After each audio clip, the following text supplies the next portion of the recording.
I think that Chinese parents who are planning to send their kids to boarding school or to college or university in the United States or elsewhere would be wise to articulate what their values are and have that open conversation with their son or daughter. And they don't need to adopt a different value system, but I think it's very helpful if they pull back a little bit from how much they are directly supervising and directing their child to see when my son or daughter is a little bit more on their own, when they have to keep track of their own homework assignments, their own schedule, their own laundry, their own room where they have to clean up their own messes. How are they doing?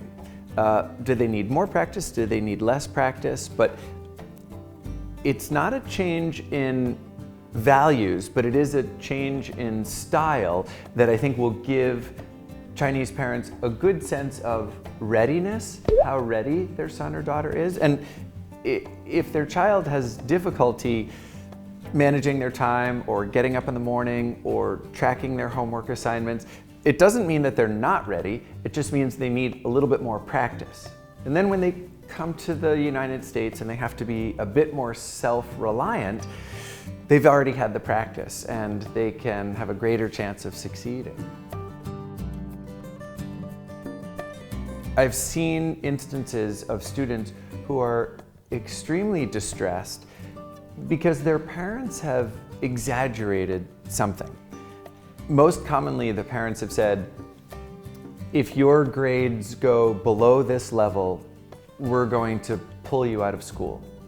The other thing that sometimes happens, more with Asian families than I think North American or European families, is that the parents talk among themselves and they compare not how happy their child is, but what their grades are and what their achievements are.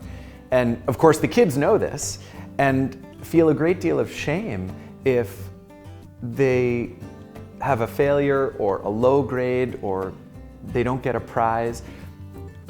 The shame is not just because they feel they may have disappointed their parents, but because everybody else's parents also know about this failure. So I would advise all parents to temper a bit how much they share about their child, or make the sharing less quantitative, not about numbers and not about specific achievements, but about opportunities, So if another parent asks, oh, so I hear your son is going to this school or that school, or your daughter's going to this program, say, yeah, I mean, she really likes it. And if the other parents say, what are her grades like? Say, well, all I know is that she's trying really hard and I hope she does well.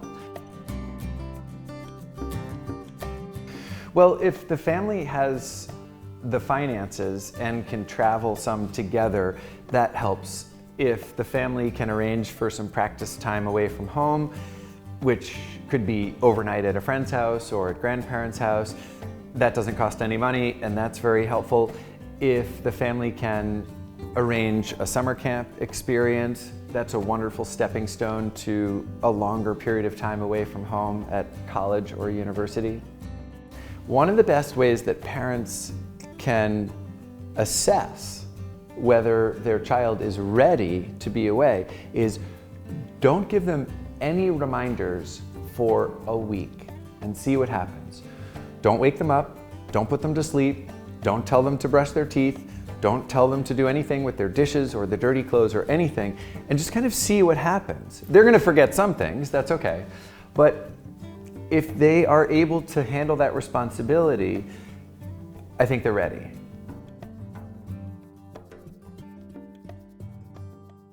打开你微信去搜索朋友，哎呀妈呀，哎呀妈呀，点一下，然后就搜索留学生知道，哎呀妈呀，点了关注，最后别忘了点一下置顶，每天都能和你再相见。